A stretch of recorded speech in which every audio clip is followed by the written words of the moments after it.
What's going on, everybody? Today I've got a bike in here, and I actually have a tip for you. Something that I learned years ago, and I want to show you that, but I've got to give you a little bit of a backstory. I've got a bike in here, and it's here for a 10,000 mile service. The bike has been here before. Last time it was here, it was in September. We did a service on it then.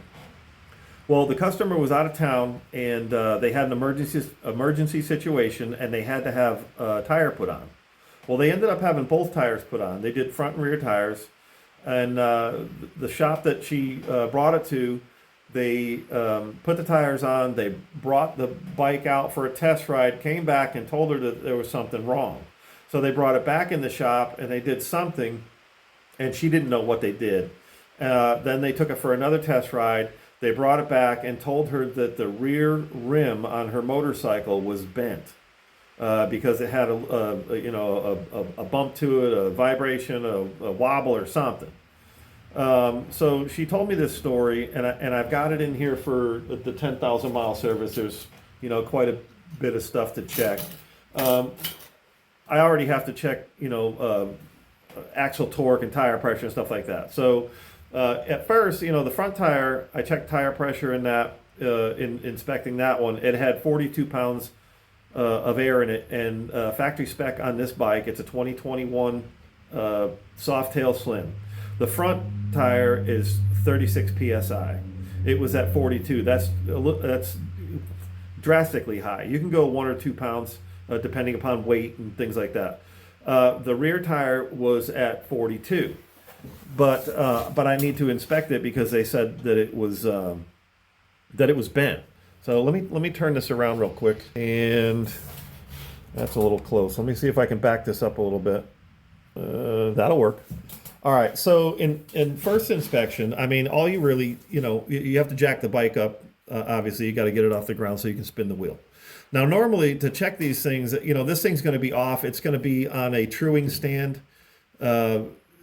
To check this out, but over the years I have found a different way of doing it. Maybe people do this already, I don't know, but I thought I would share it with you. So first inspection, she's got a problem with it, right? So, and I took it for a ride, and there's an issue. But so in first inspection, all you have to do, you spin it around and just look at it. Eyeballs are generally pretty good unless you need thick spectacles or something. But we can't just go with that, right? So I'm looking at it and I'm like, well, I don't really see anything wrong with this thing. I've checked all the spokes to make sure that they're tight.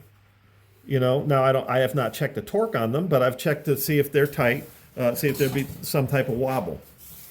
Well, here comes the tip that I have. Years ago, I found out that you can just do this, and like I said, maybe people already do this. I have no idea. But all you need is a little stand, and I've bought this thing at, I think Harbor Freight. Well, I put magnets on the bottom of it so that it'll stick right to the lift, right? I've used this before for soldering wires or things like that, but I generally just use it for this. Well, it's got these little clips on there, so you need something long and straight, right? Because we've got to keep that, secure. And this thing is really cool because it's very adjustable. So I can just set that right there. And that's right up against that rim, right? So now I'll just spin the rim. And if it's out at all, you're going to know it. This is the same thing as a truing stand right now. You're going to see that thing. Obviously, you would know if there was something wrong with a wheel bearing if the wheel was loose, and there's not. But you spin this around, and this rim is not bent. It's not even bent a little bit. This thing is really true. So I don't know why they would have told her that, is my thought. But then in inspection, and I've stopped it here on purpose, there's weights over here, right? And weights are normal. You have to balance your wheel, right? But in further inspection, I noticed that, well, geez, the weights are over here, but then on this side, the weights are over here. Now on the other side, they're here, and they've got weights here. Well, they also, you can't see that right there. They also have weights right here. So they have weights in multiple places on this rim, which leads me to believe that it's just not balanced correctly. Now, I don't, here, let me spin this back around. I don't know why they had an issue with it. Maybe they didn't notice those other weights on there because they're black. It kind of blends in with the rim. But she does not need a new rim. They did try to sell her one. They told her it was $350, and obviously it was used, because a new one from the dealer is $650, $675. I mean, so it's pretty pricey. And then they also gave her a price to true the rim, $650. To take the wheel off, put it on a truing stand, and true the wheel back up. I thought that was a little excessive, but you know, is what it is. But she doesn't need a rim at all. What she needs is to have that wheel removed and rebalanced, and we'll do that.